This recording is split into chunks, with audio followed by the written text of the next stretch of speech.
अब एक और बेहतरीन प्रॉब्लम मैं आपको यहाँ पे कराने वाला हूँ, ठीक है। उसने बोला देख लो, आप कुछ क्वेश्चन को जल्दी से पढ़ लेंगे आप अपने अकॉर्डिंग। उसने बोला एक string is wound around a hollow cylinder of mass 5 kg and radius 0.5 metre. Okay, if the string is now pulled with a horizontal force 40 Newton and the cylinder is rolling without slipping. So this is the pure rolling without slipping की बात कर रहा है। on a horizontal surface जैसे कि चित्र में दिखाया गया है। then find the angular acceleration of the cylinder. okay so diagram भी दे रखा है यार, फिर तो टेंशन ही लेने का। तो सिलेंडर देखो ऐसे रोल करते जा रहा होगा, ऐसे ऐसे ऐसे, है ना, समझना भाई, ऐसे ऐसे रोल करते हुए आगे जा रहा है, पर आपको ये वाला पार्ट दिखाई देगा केवल 2D में, ठीक है। 2D में ये वाला ही दिखाई देगा ना बॉस। तो ओ ऐसे समझ लो, ऐसे है, ठीक है। ये हॉलो सिलेंडर है, ध्यान रखना। तो इस एक्सिस ये है और ये रोलिंग विदाउट स्लिपिंग कर रहा है। जैसे ही वो बोले कि रोलिंग कर रहा है और विदाउट स्लिपिंग कर रहा है बॉस, स्लिपिंग के बिना कर रहा है, स्लिप नहीं कर रहा है, तो इसका मतलब इसके पॉइंट ऑफ कांटेक्ट की वेलोसिटी हो जाएगी पॉइंट ऑफ कांटेक्ट की 0, मतलब एक्सिस ऑफ रोटेशन यहां से पास हो रही है। तो इसी के अबाउट हम मोमेंट ऑफ इनर्शिया वगैरह जो भी निकालना होगा हम निकालेंगे, टॉर्क वगैरह जो भी निकालना होगा इसी के अबाउट निकालेंगे। तो एक्सिस यहां से पास हो रही है। इसकी सबसे इंपॉर्टेंट बात यही है इस क्वेश्चन में, ये समझना कि डिस्टेंस का मेजरमेंट यहां से लेना है, क्योंकि एक्सिस यहां से पास हो रही है ना कि यहां से, क्योंकि ये रोलिंग विदाउट स्लिपिंग कर रहा है। तो यहां की वेलोसिटी 0 है ना कि सेंटर ऑफ मास की, ठीक है। अब इसके बिल्कुल टॉप पे एक फोर्स लग रहा है। फोर्स कितना लग रहा है सर? 40 न्यूटन आई थिंक, ठीक है। यस, 40 न्यूटन का फोर्स लग रहा है।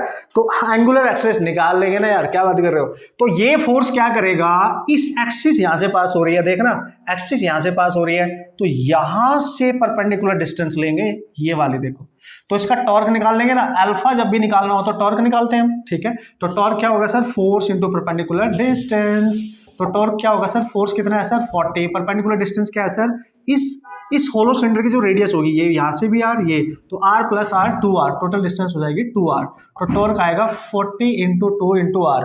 चल भाई r बताइए जरा कितनी है, r बताइए जरा। 0.5 है सर, 0.5 लो ना, फिर किसका इंतजार है बोस? 10 तो दिस इज 40 न्यूटन मीटर ही तो आ रहा है।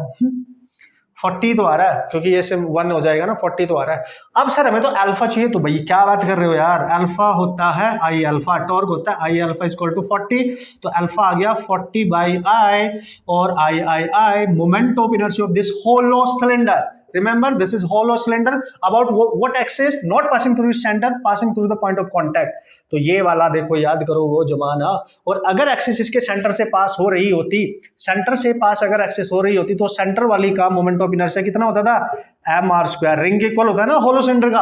अगर सॉलिड होता तो डिस्क इक्वल होता था mr²/2, बट यहाँ पे तो होलो है तो mr² लेंगे। लेकिन एक्सिस यहाँ से पास हो रही है, तो देखो इसके अबाउट निकालने के लिए, देखो दोनों पैरेलल है, तो इसके अबाउट मोमेंट ऑफ इनर्शिया निकालने के लिए, ठीक है, आपको पैरेलल एक्सिस थ्योरम यूज करनी पड़ेगी, यानी I center of mass plus md², याद हो जाएगा यार।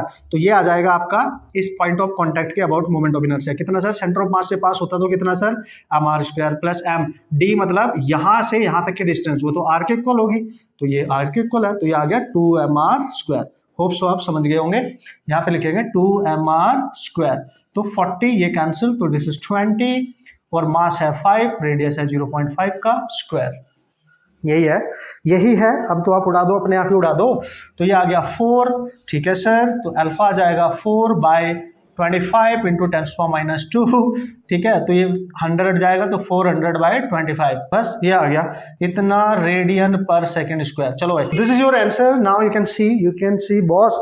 तो अच्छा क्वेश्चन है, देखो अच्छा कंसेप्ट सीखने को मिल गया, अच्छा कंसेप्ट एक्चुअली अप्लाई करने को मिल गया, ठीक है। जो हमने पढ़ा था एक्चुअली उसको अप्लाई कैसे करना है, हर चीज पे ध्यान देना है, कैसे सॉल्व करना है उस पर ध्यान देना। मेन था रोलिंग विदाउट स्लिपिंग, एक्सिस यहाँ से पास हो रही थी, टॉर्क निकाला, फिर मोमेंट ऑफ इनर्शिया पे फोकस किया कि यार मोमेंट ऑफ इनर्शिया भी इसी के अबाउट निकालना पड़ेगा, तो फिर हमने पैरेलल एक्सिस का यूज किया। वैसे आप डायरेक्ट भी याद रख सकते थे यार, क्या बात कर रहे हो, रिंग वाले मोमेंट ऑफ इनर्शिया आप यूज कर सकते। तो ये बिल्कुल वैसे होगा, tangent perpendicular to the plane of ring, बिल्कुल वैसा ही तो है, tangent perpendicular to the plane of ring. तो 2mr² ही तो होता था रिंग का टेंजेंट परपेंडिकुलर, ठीक है।